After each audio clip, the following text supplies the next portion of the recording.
একদিকে দেখুন ভোটের শতাংশ, তার মধ্যে হচ্ছে কে কত আসন পাবে তা নিয়ে সংঘাত একেবারে চরমে পৌঁছেছে। তার মধ্যেই আবার গণনা কেন্দ্র নিয়ে একেবারে জল গড়ালো আদালত পর্যন্ত। গণনা কেন্দ্রে কারা থাকবে? হাইকোর্টে যে ভোট গণনা নিয়ে মামলা, তার শুনানিতে এবার কমিশন তৃণমূল দ্বৈরথ নজরে আসলো। আদালতে রাজনৈতিক ভাষণ দেবেন না, আপনার অসহায়তা ও হতাশা প্রকাশ পাচ্ছে। আইনজীবী কল্যাণ বন্দ্যোপাধ্যায়কে উদ্দেশ্য করে মন্তব্য করেছেন কমিশনের আইনজীবী। আপনি কি হাইকোর্টের বিচারপতি ছিলেন? কমিশনের আইনজীবীকে আবার পাল্টা বলেছেন কল্যাণ বন্দ্যোপাধ্যায়। গণনা কেন্দ্রে সুপারভাইজার হিসাবে শুধুমাত্র কেন্দ্রীয় সরকারি কর্মীদের নিয়োগ করেছে নির্বাচন কমিশন। কমিশনের এই সিদ্ধান্তকে চ্যালেঞ্জ করে মামলা এবার তৃণমূল সাংসদ কল্যাণ বন্দ্যোপাধ্যায়। শীর্ষেন্দুদা, স্বাধীনতার পর এই প্রথম এতটা পার্সেন্টেজ ভোট পড়েছে, এটা সাধারণ মানুষ দেখেছে যে কতটা অশান্তি হয়নি। যে সাধারণ মানুষটা আমরা চেয়েছিলাম যে আমাদের মায়ের আত্মনাদ না হোক, মায়ের কোল ফাঁকা না হোক, আজকে বন্দুক না বেরোক, সেই বোম না পড়ুক, সে আজকে ভোট দিতে গিয়ে যাতে না হারিয়ে যায় মানুষ, সেটা আমরা পেয়েছি। কিছুটা অন্তত পেয়েছি। যেটুকু অশান্তি হয়েছে সেটুকু না হলে আরও ভালো হতো।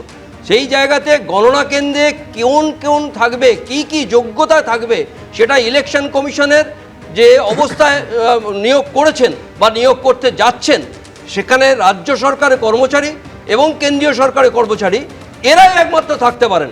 যা হাইকোর্টে মামলার কি অর্ডার হবে শেষ পর্যন্ত সেটা দেখা যাক, কিন্তু এইটাই নিয়ম যে একমাত্র সরকারি কর্মচারীরাই থাকবে। সেটা সেন্ট্রালও হতে পারে, সেটা স্টেটও হতে পারে।